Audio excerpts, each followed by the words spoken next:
All right. So, hello everyone. Welcome to this live stream.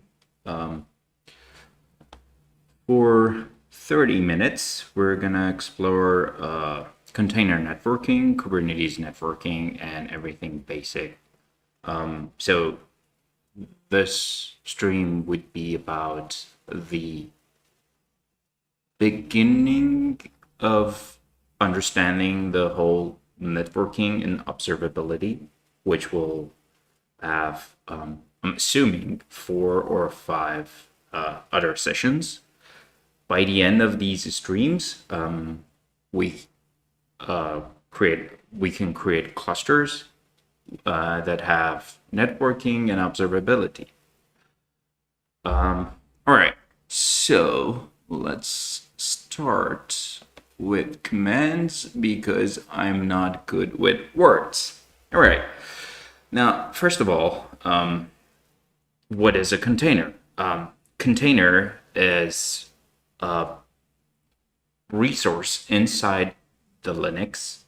Let's focus on Linux at the moment. It is possible to create it in Windows too, but in Linux, a container uses cgroup, namespace, and file system.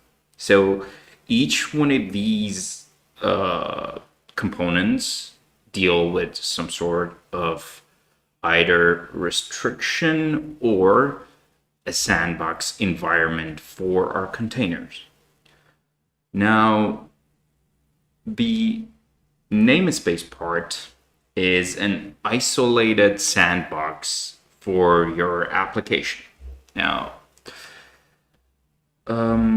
Kubernetes uses these namespaces to isolate your workload. Now, how you can create such a thing? Well, pretty easy. At the moment, I don't have any namespaces on my Linux. Now, what I can do is I can create one for myself. Let's call it my namespace. And in that namespace, I can run a bash command.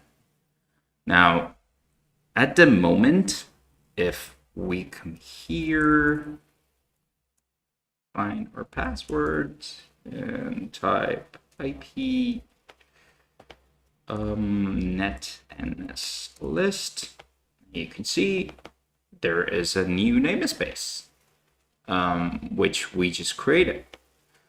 Now, in terms of finding it,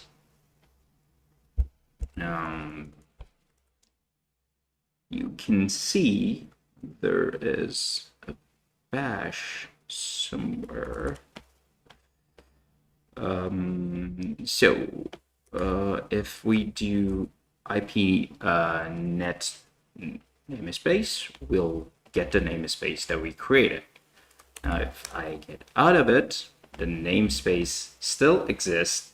However, there is no processes running in it. Now, in order to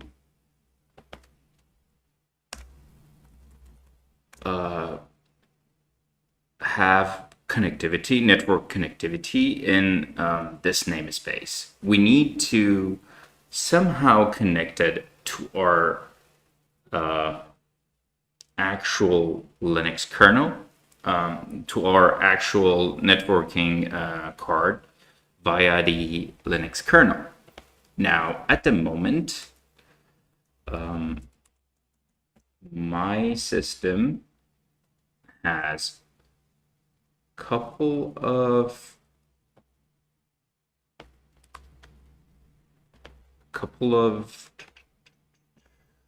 networking cards. Now, I'm using a Wi-Fi connection, so to make this work, I'm going to execute a command ip-link in my namespace, and it shows there is nothing in here. Now, I can add a veth pair which is a virtual Ethernet to my host side. Then I can connect that to the web peer, holy moly, to the one that is created in my host side, to the one that is created inside my container.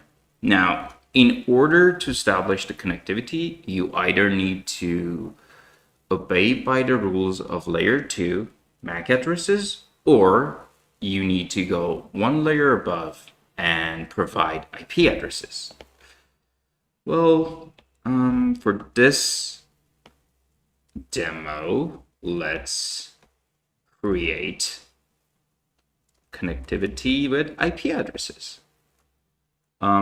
So 192.168.254.1 would be the IP address of the host site, the actual Linux that is running on my machine. And I'm going to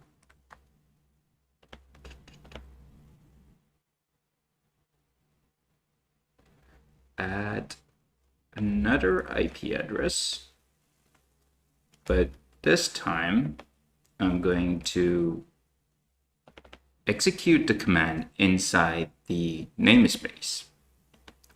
Now, one more thing that I need to do is I need to add a route inside the namespace.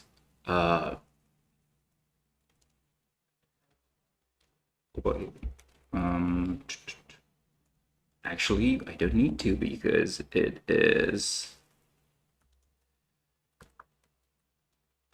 Wait a second. What did I do? So I need to add. Oh, this needs to be. Sorry, this needs to be route at 0.0.0.0 from NS site. All right. Oh, I didn't add the IP address here. I figured I did. No. I did IP-ADDR. Yes, there is an IP address. So ping 192.168.254.1. I can't reach it. 2 is config.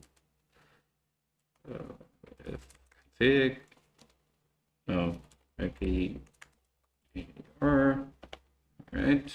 I need to set the link up. Oh, sorry. This needs to go here. All right. So now, hopefully, yeah, this thing is up. Now I can add a route to it. Yes. And it should be able to see the other stuff. What did I do wrong? Add an IP address. Did that. Space. No. So here it did add the route. Okay, I needed a route here as well. Now IP route. Wait, IP-ADDR. Yes, I got it. 2.168.254.1.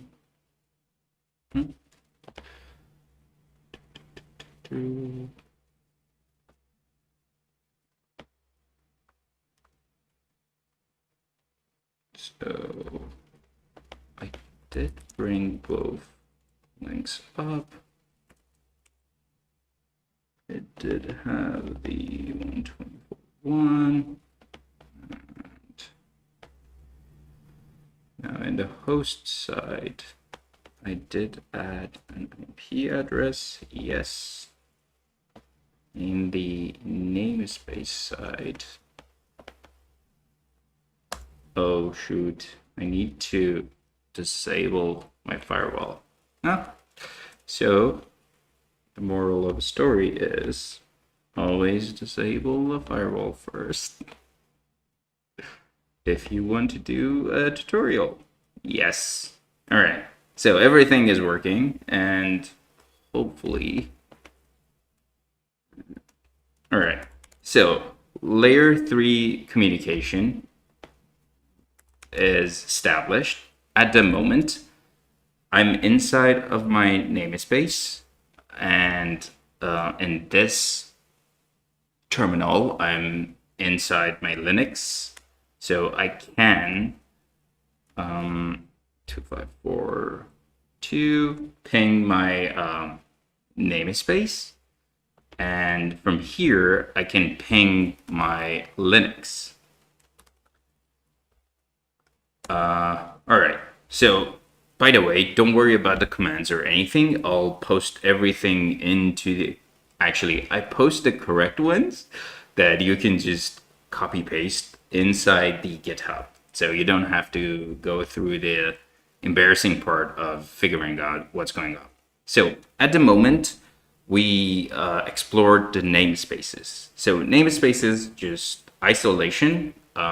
You add IP addresses, you have networking, you add route, then your packets can go from your namespace or your workload inside a namespace to wherever you want.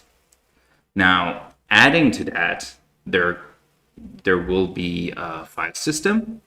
So file system is the part that is a little bit tricky to show, but I'm assuming I've got Docker. Where is this one? Nope, thank you. Yeah, Docker PS. Yes. All right. So, in order to show you the file system portion of Kubernetes, let's just go with the So let's go with Docker. Now, Docker is a container runtime interface and environment. At the moment, my Docker is set to use overlay 2 storage. Overlay 2 is an overlay system implementation. I think it's the default option for most Linux-based distros. It's something that lives inside Linux. It uses, if I'm correct, UnionFS to merge like directories on top of each other. It makes like a layer cake, if that analogy is easier to understand. All right, so let's pull a Docker image. It already exists. Good. So now, holy moly, there's like a lot of. All right, so this is the one that we care about. All right, so I've got an image. I pulled an image, and it has some weird looking SHA-26 at SHA-26 hash. Now, we can use that hash and find the actual actual descriptor. So in order to do that, we have to go to it's in var lib docker. I think it's image overlay. Yes. Image DB content. Yes, SHA-26 and 88 whatever. Yes. All right. So we can actually, yes. All right. So this is the actual file that Docker uses in order to figure out what's going on. Now, when you do a Docker run, it creates a container. It uses that image, the image that we were looking at, and it spin it up.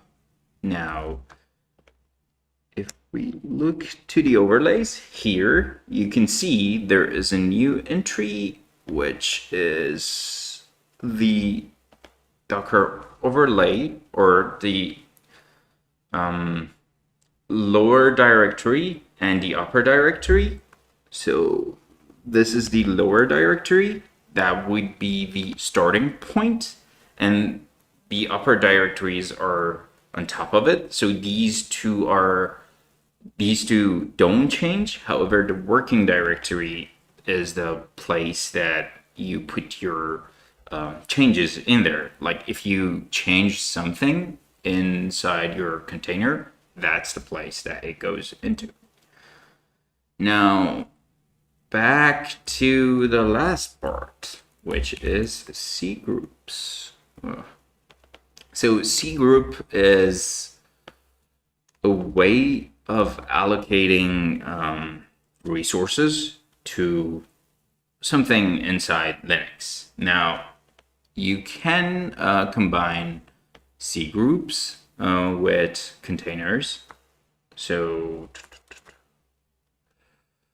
for instance, I can create a PID limit inside my C group, and in there,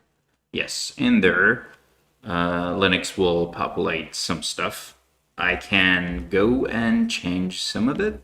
For instance, the namespace that I created, I can just say, all right, C group max, I can say, wait a second, what did I do? I can say how many, for instance, processes are allowed to run. C group max, second. Now here, do have the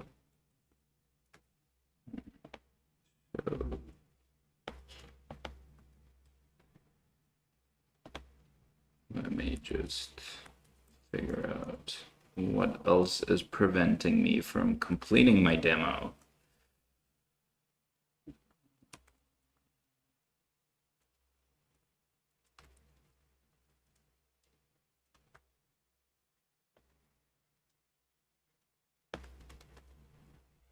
Is this C group 2? Oh, this might be because I'm using C group 2. So what was the P max on C group 2? P max C group 2. Oh boy. So now I have to change some of the stuff. All right, so what I need to do is, where was that? Yeah. All right, this is my namespace C group. I can add a pit. Where is it? Pits. I can. There's the pit max. It's at the moment maximum. And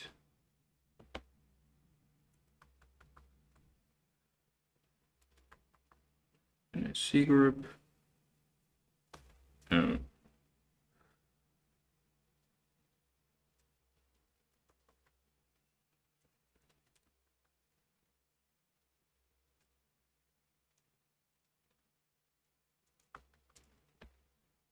get back to that.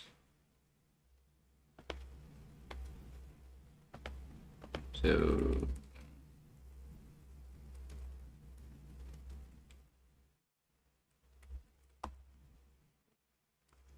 oh, need to run something in order to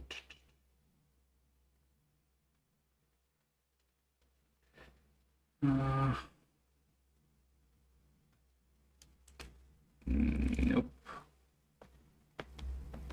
Where was it? All right, so let's just go into. All right, this should look better now.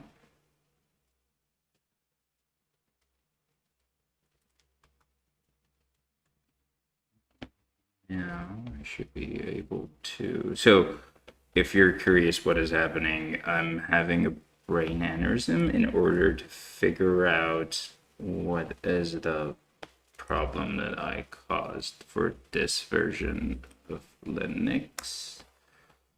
But anyway, what will happen is the C group will add restrictions for your application.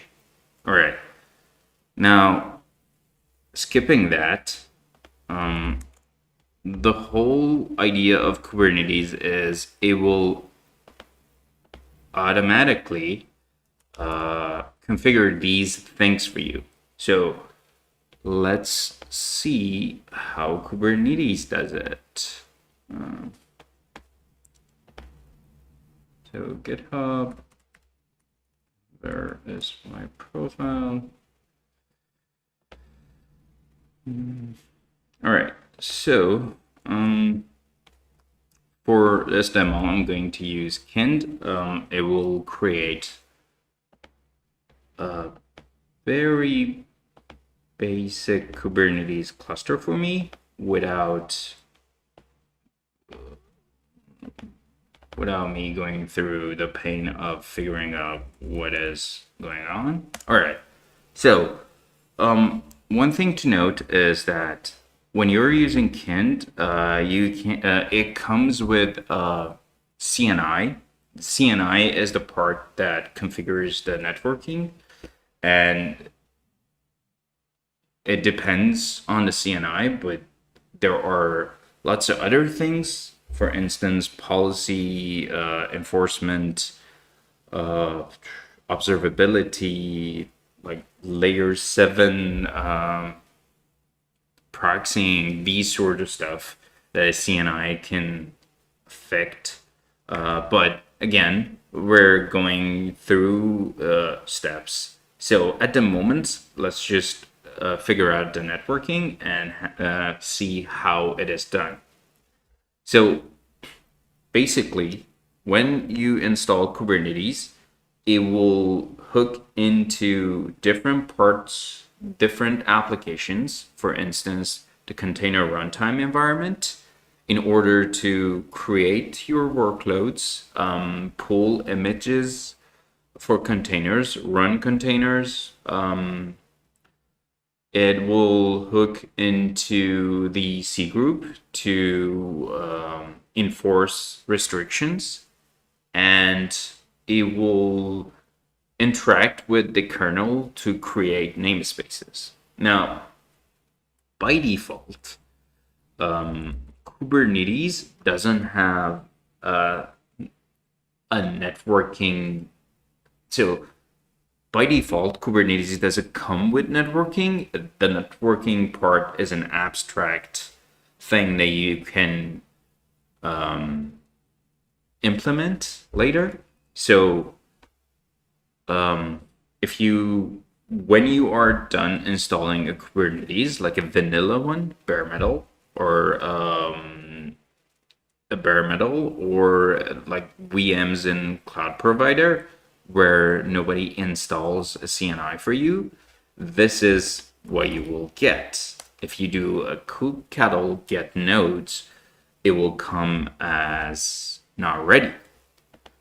Now, you can explore this by going through the container runtime environment and figuring out if there's a problem. As you can see, the container runtime environment here is telling me there is no networking config found in etc cni net.d. This is the place that CNI projects put their configuration in. Now, in order to fix this issue, all you need to do is to install your favorite CNI. Here, I'm going to use Calico. Duh, it's the Calico stream. So, when installation starts, when installation finishes, those node status would change to ready, hopefully, unless something else happens to this live stream, but we'll see. All right, let me just see if there is. I feel like I'm missing something, but let me just.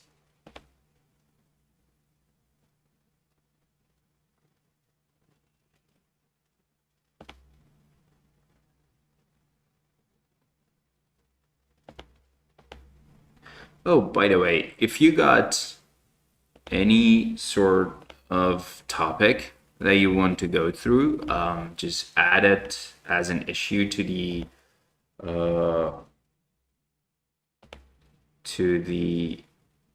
chat, to the GitHub, to the GitHub repository for Calico Live. I'll share the link with you again, but yeah, it will be the place that I will religiously look.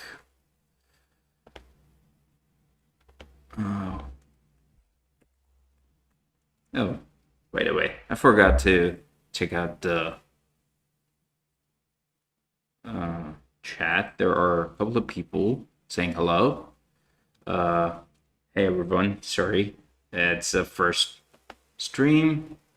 I'm still trying to figure out how to dance to the music. All right. All right, so now after the installation finishes, now you can see the nodes are ready. So basically, the whole IP address thingy that we did with the namespaces and the file system and everything is now taken care of thanks to Kubernetes and Calico. Now we can go one step further, and where was it? Tutorials.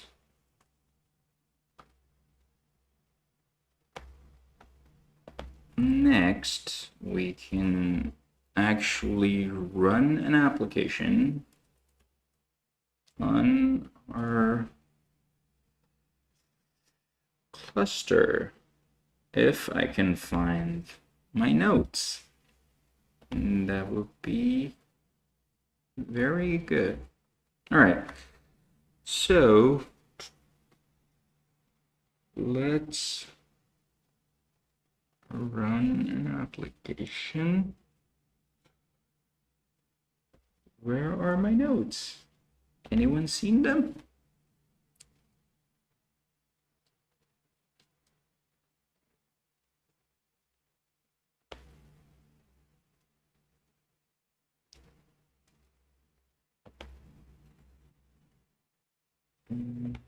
Got it.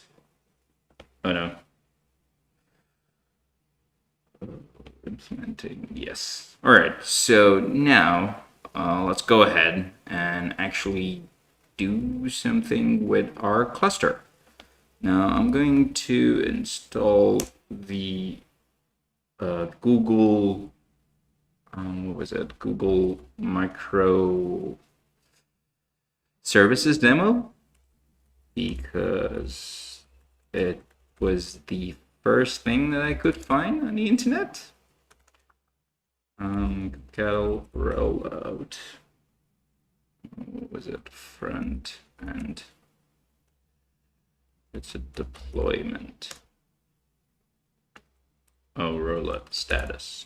All right, so we'll wait for this thing to end. There is, oh, by the way, if you are interested to check out these steps, there is actually a self-paced tutorial that I'm going to send in the chat. Yep. So basically everything that I talked about, but way better, is in there with all sorts of explanation. If you see something is missing, please contact me. I'm available in Calico user Slack. I do have a Twitter. It's frozen space with a 0, frozen process with a 0, and GitHub. GitHub would be the place to find me. All right, so what happened to our deployment? All right, deployment is done. Oh, there is the front end kubectl edit. So we see front end. Let's just make sure.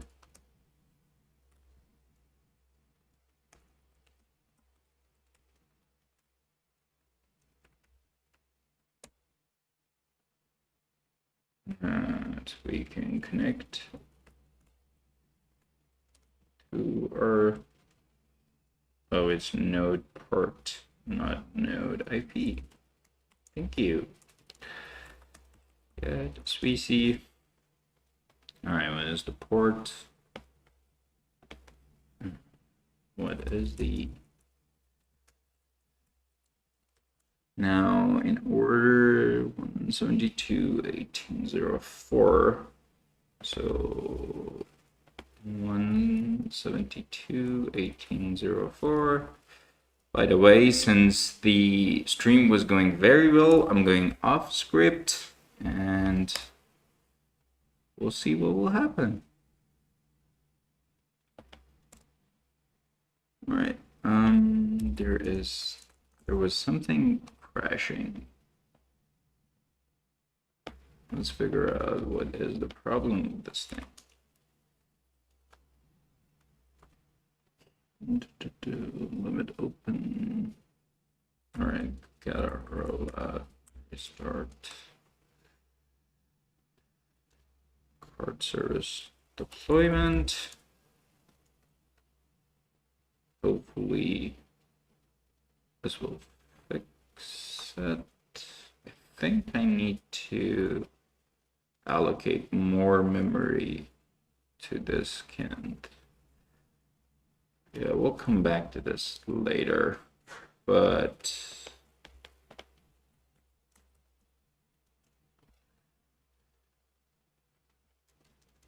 all right, I know what to do. So let's use the self-paced one and go through everything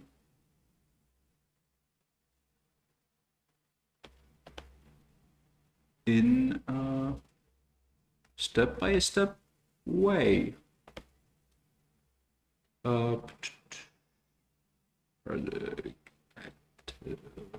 was this one?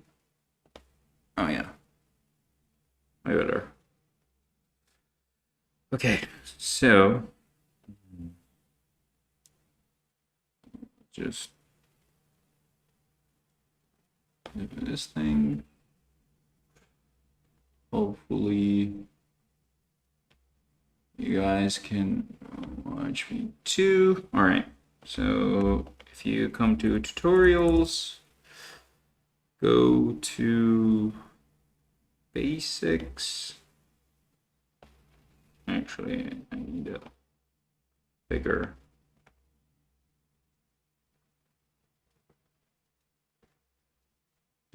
A bigger window.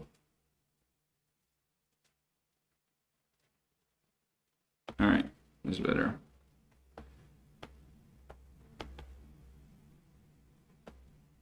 All right, so I need to. All right, there's my email is Tagara. I'm going Tagara. That's it. All right, so this is the whole tutorial thingy. If you like to take it for a spin, everything works in here. Hopefully, it's not my computer. So that will be the thing to do in order to get to know these concepts better. Oh,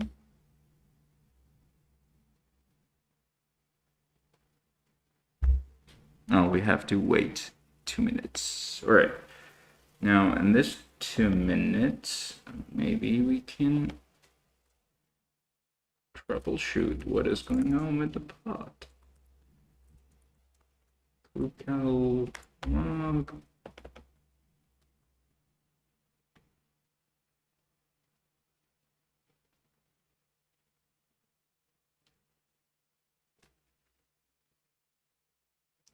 Oh, there is a open limit that I've reached.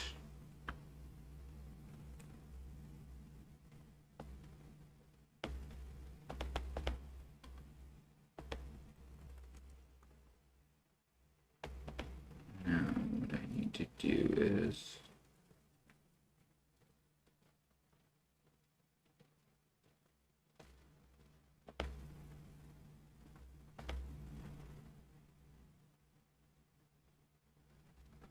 I need to add to my, oh shoot. All right. Hopefully this will work.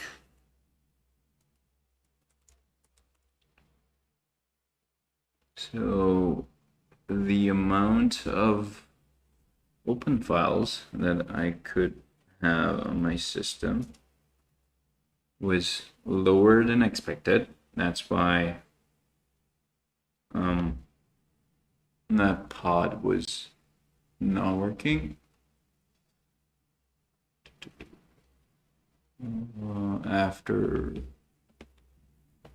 fixing it, I can actually do a better, yeah.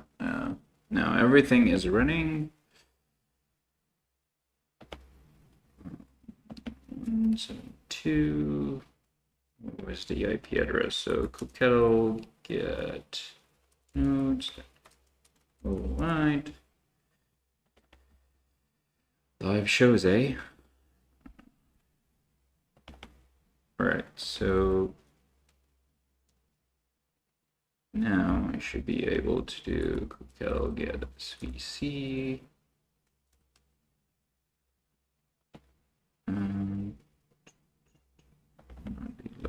So the no port 1.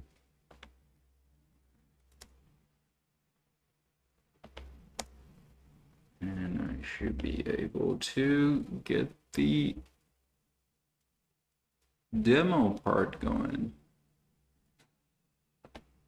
All right. Good to know things can work on a live stream too. You learn something every day. All right. So at this part, We have configured a Kubernetes cluster, we implemented networking, and we deployed an application. Now, don't worry. In the next part, I'm going to go through what else is possible, how we can secure this application, how we can use eBPF to make it to make the networking part more performant. What are the advantages to eBPF and eBPF policies, and what are the drawdowns? And with that, I guess this stream needs to end. Oh, don't forget to check out the Instruct Lab that I sent in the chat. It's basically everything that I talked about, but you have the options to go through it. And by the way, everything is written in there, so there is no awkward person trying to figure out what to say in the moment. Anyway, thanks for tuning in. That's for now. And thank you for watching.